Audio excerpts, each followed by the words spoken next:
Сынып сабағымыздың тақырыбы тәуелсіздік жетістіктеріне 30 жыл.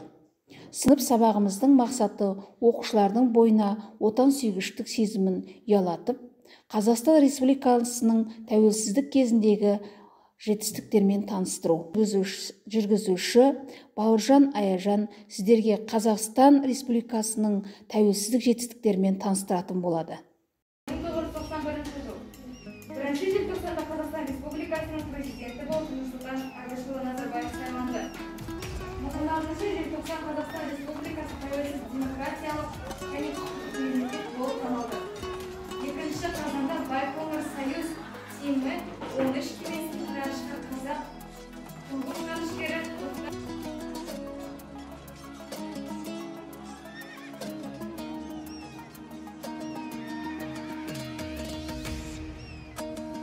Қазақ болып туымағанда нетерем, бұл жалғаннан бақыт таппай өтерем. Желдей жүрік жылқы мінбей жалғанда, аламанда ат оздырмай кетерем. Қазақ болып туымағанда нетерем, өкініштен өртенерем өтемен.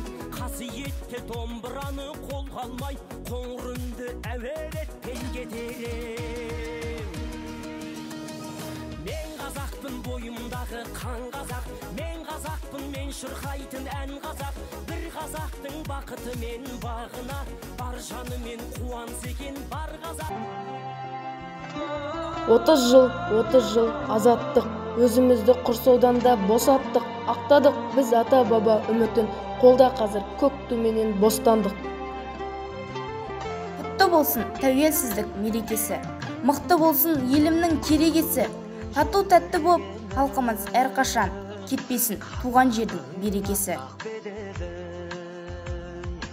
Тәуелсіздік тарту ол тәңірдің, тәуелсіздік маңдайдағы бағым бұл, тәуелсіздік сыбағасы халқымның, тәуелсіздік тамбай тұрған тағым бұл. Тәуелсіздік бабам берген аманат, тәуелсіздік келешектің кепілі, тәуелсіздік жүрмін сені бағалап, тәуелсіздік өткен күннің өтілі. Маған керегі көк туды